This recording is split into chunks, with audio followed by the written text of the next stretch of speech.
Hello, Chargers. This is the NFL recap of Week 8, I believe it is. Week 8. Toby, my friend, is supposed to be here. Barbara just left me, and I feel alone. So let's get on to this segment. Texans versus the Dolphins. There was an action, 42-23 victory by the Texans. The Texans, Will Fuller has an ACL tear, and he's a really, really good player. He's fast, quick, and a deep threat. This is going to be a loss for the Texans, especially with a very thin wide receiver core. I think there's a misinterpretation of DeAndre Hopkins. He's a very good receiver, but other than him, there's no one else but Will Fuller, and he's down for the year. They're expecting a 6 to 9 month recovery time, which is good for Texans fans, but he probably won't be back. And for the Dolphins, all you can say is all's Weller. All's Weller, all's Weller, all's Weller.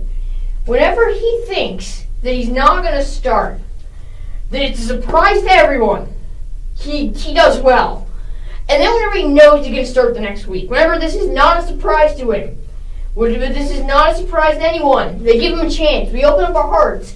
Then maybe he'll do something. He fails. He fails us all. He fails Dolphins fans and everyone else because this is all's Weller. On to the Eagles versus the Jags. 24-18 victory by the Eagles. I think the biggest question for the Eagles is, who is Jamal Adams? And I didn't know who he was either.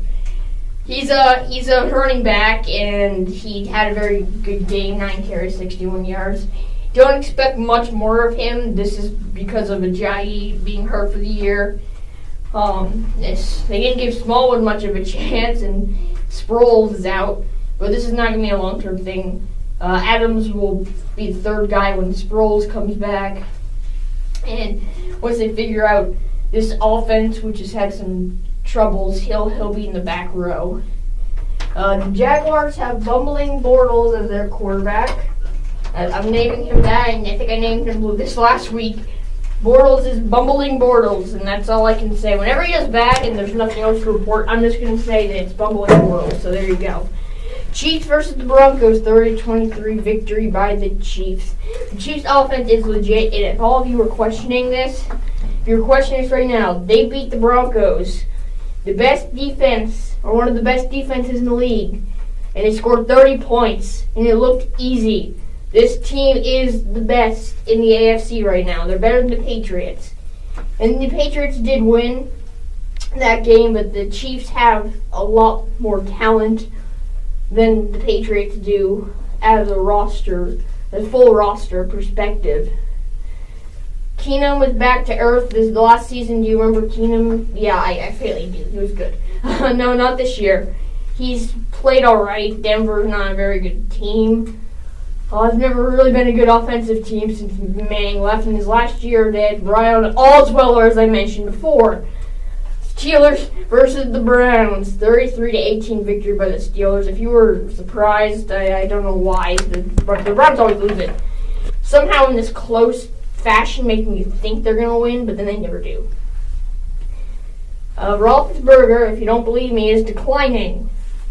Look at his stats. He has not been what he's supposed to be, which is this big cannon of an arm. He hasn't thrown for 300 more passing yards, I think once this season, or twice. His completion percentage is 65%, which is respectable, but a lot of quarterbacks have been doing that this year, so that feels more average. But when you see Roethlisberger play, he doesn't look the same. It's kind of manic-ish when you look at the stats and say that he's doing all right. You see him play, and you're like, But guess what? Because good games are never on TV, we don't get to see the Steelers play. Browns, Mayfield's not the guy. He's 6 foot tall, scrawny, when the Browns' offensive line is taking sacks and giving Mayfield no time to throw the ball. Mayfield's not the option in Cleveland, at least for the immediate future. They need to get some guys around him and at least get some linemen. Joe Thomas retired last year as the best left tackle in the game. Buccaneers And the Bengals, 37-34, close victory by the Bengals. Joe Mixon's a future star. He has had 2 very good games. The other games he's shown flashes of greatness. 2 100-plus rushing days made it look easy. This was one of them. Mixon is a future running back of the National Football League. I don't think he's going to become the greatest running back to ever play, or the top 5, but top 10 running backs definitely in this kid's future. And for the Bucks, Fitzmagic returns. They start the cycle all over again, or break the cycle, because there's a cycle, guys. There's a cycle. That cycle is be the backup. The starter gets hurt or gets benched. You play well for a couple games. You get money. Then you fail and get benched and get traded. But he broke the cycle. This time, instead of all of that happening when you get to the end, he got benched, but this time didn't get traded or cut. He got a promotion. Because Winston is awful. So there you go. Fitzmagic's coming back. I don't know what to expect from him. He's got a beard, and that's all. Jets versus the Bears. 24-10 victory by the Bears. The Bears O-line is becoming elite. They allowed 2 sacks for 4 yards. Howard and Cohen ran wild in that game. His O-line is something to fear. It's becoming respectable. They're giving Mitchell Trubisky a lot of time to throw. He's making plays, not necessarily in this game.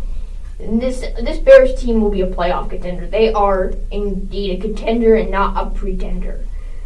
The running backs for the Jets have been shut down.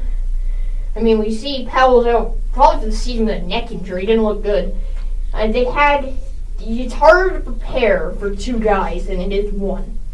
Their tendencies, where they like to go, what the offense does when they're on the field. And with Crowell there, it's actually hurting him more because he got about the same amount of touches.